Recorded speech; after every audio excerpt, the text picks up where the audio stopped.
Wewe kama mzazi umepeleka mtoto wako shule, ukijua huyu mtoto wako unamsubiri hata half time ilikuwa iko karibu, unamsubiri akuje muonane, na unaona tu moto ndio hiyo imemteketeza, unaenda shuleni. Kweli kwa hakika government kama mimi tu mama nyanya, jambo la kwanza yenye nataka tu government kama inaweza fanya, kila shule ikuwe na zima moto mbili, kwa sababu pesa zile zenye wanatuitisha kama wazazi kweli ni mingi sana. Unapata pesa ya motivation tu ya walimu tumelipa kama 10,000 shillings. Ukipeleka mtoto shule, kwanza unalipishwa pesa ya magazine 1,000 kwa shule moja hapa, lakini sitaitaja, wenyewe wanajua ni shule gani yenye walikuwa wanaitisha watoto pesa ya wazazi kununua magazine 1,000. Kweli kabisa ni uchungu. Ni uchungu, na government ihakikishe security iko tightened, alafu upande wa dormitory waongeze madirisha zikuwe pana, na hii maneno ya magrills, ile shule niliona wameweka madirisha ndogo ndogo, grills ziko karibu sana, ambapo hata dirisha ikifunguliwa kuna vile hata mtoto anaweza tokea kwa hiyo dirisha.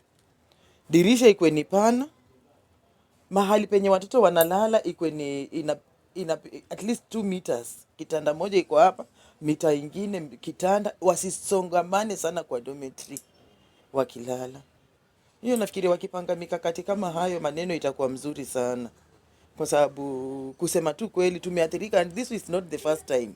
Na wakati yenye kitu inafanyika hivi ndio sasa government inaona unaona wanakuja hapo kama security yote wenye wanahusika, cabinet secretary wa education, saa hizo ndio wanakuja, na wakishasema ikimaliza 1 week wamesahau.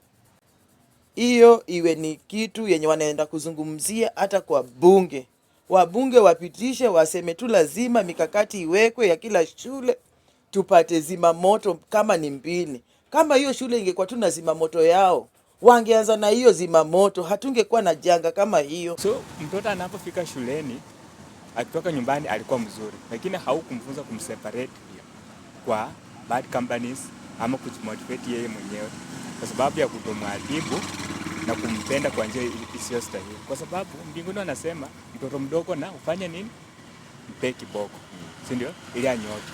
Na mzazi nao umefeli kumchapa, unawaza venye utafaulu, jinsi ya venye atakaa shuleni asifukuzwe, na unasahau kumfunza mambo ya nyumbani. Kwa sababu haya ya nyumbani, the charity begins at home, si ndio? Ukishindwa kumfunza ati akiwa nyumbani, akifika huko shuleni atakuwa ni kaidi. Sasa tukisema eti tubomoe mashule, mambo na boarding tuondoe, tutakuwa tunachidanganya. Ni hawa watoto tuwasaidie wakiwa nyumbani.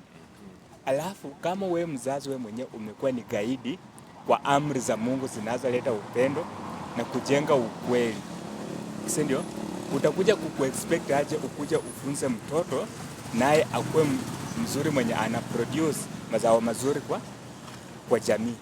Taifa likiendelea kufanikisha mtaala mpya wa CBC, serikali imetakiwa kuimarisha miundo misingi katika mashule ili kukabili majanga kama mkasa wa moto. Nikiripotia mtazamo wa Dira Runinga ya Tandao, jina langu ni Felix Wanjala. Ukosefu wa miundo msingi bora, vifaa vya kukabili moto shuleni na ufisadi vimetajwa kuwa changamoto katika sekta ya elimu ili kuweza kukabiliana na majanga yanapozuka.